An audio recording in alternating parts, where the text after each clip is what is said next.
No, I'm fasting. You're fasting? Yeah. All right. Right, that one. We try. It's not real. I don't know what you're doing. I can't take the risk. Hibba, hibba, hibba, hibba, hibba, hibba, hibba. All right, everyone. Today I'm with a man who really needs no introduction, so I'm not even going to try. Hello. I actually do need an introduction. Oh, okay. Hello, Mr. Russell Peters. Oh, hello, Hibbs. Hibbs. Okay, I'm going to jump right into it because I really don't have time. I've been told. Whoa. Everyone have time for your crap, Mr. Peters.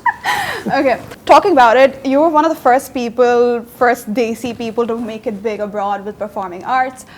In a way, you've been someone that people have looked up to not just because you made it big, but because you introduced that into the lives of people who didn't even think of it at that time. So what do you think of that right now? Well, when I started doing it 30 years ago, there was no it wasn't like I had somebody to look up to and go, I'm going to be like him. Yeah. And my dad tried to talk me out of it because he said, this is not the business for our people. This is the stand-up comedy is for the blacks, the whites, the Jews, and our people aren't in that industry. And I go, that's exactly why I'm going to go into it, because we're not represented. Right. And then here we are 30 years later, and now there's this explosion of Indian comics out there, and I feel like a proud father looking at my litter. Yeah, I was actually watching one of your interviews, and you said something about how you feel you're not given due credit for getting into this and by the newcomers, so to speak. I mean, you know, they might have caught me on like a sensitive day. All right. You know, with mood swings. Oh, you look like a happy man. Sometimes you're a little you're a little too introspective, and you're like, I don't feel like anybody loves me. But you know, subsequently I've gotten over that. But in general, like it's been 30 years now. Mm-hmm. Do you think in some ways it's harder or easier now for people? I mean, obviously they have more of exposure, but there's also more competition, I guess. You can't look at it like competition. You have to look at it about being you. And the trick in comedy is to be you, because if you're you, then nobody else can copy you because you're being you. There can only be one you. Right. So if everybody stays in their lane and plays their position, everybody will have something. Right. Okay. But if you're trying to be me, then all you are is a weaker copy of what the original was. Okay. I was actually going through some of the comment sections on your videos. Did you just say videos? Wait. I mean, there are a couple. Okay. The general consensus, people think you've gotten softer. You're less aggressive with your work. Do you think that came with, do you agree, first of all? I wouldn't say softer or less. I mean, I'm going to be 50 years old next year. I've got 2 kids. It's not like you can't maintain the same intensity and angst of a younger person when you're older. So it's a maturity you'll have a heart attack.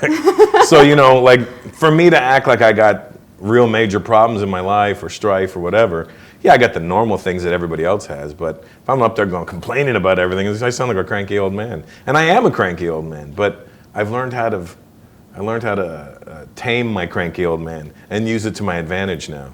All right. So, I mean, yeah, but again, people always compare it to what I was doing at 33 or 32, you know what I mean? I'm like, I can't be the same guy then. Right. So you gotta watch my growth and understand that this is my trajectory, and then, you know, you can look at that and look at all the young people and go, well, look at them. I go, well, wait, watch them.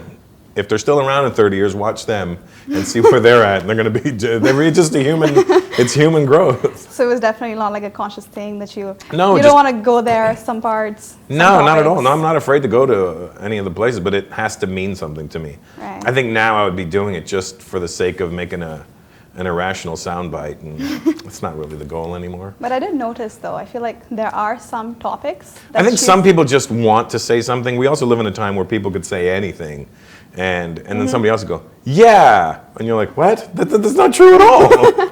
But there are some topics, right? I feel like you would never touch, say, something like politics. Oh, the reason I don't touch politics is I don't know anything about politics. You're not interested. Whether it's in India, America, Canada, I'm completely ignorant to politics. And I kind of feel great about that. How come? Because I don't have to worry about your party or his party or their party. I'm like, I don't know enough about it for me to have an opinion, to like you or dislike you. So it's easier for me to just stay ignorant and blissful. I mean, in the terms like, these things do affect artists as well, especially in India right now. I mean... Yeah, I mean, I don't know if it does or not. You don't care. The ignorance is bliss. Okay, but you're here. Welcome. How do you like it? Listen, you never have to convince me to come to India. But especially in India right now, Right. people tend to be really sensitive. When it comes to comedy in general, it's like they're waiting to get offended by things. It's that, it's copycat culture. Is it? And nobody's actually that offended by anything.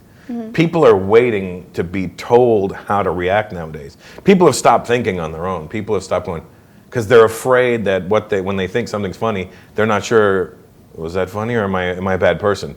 Wait, they need that person to tell me if I'm a good person or a bad person or how I should react. So we live in a time where people have forgotten how to think on their own. They're just waiting for people to tell them how to be.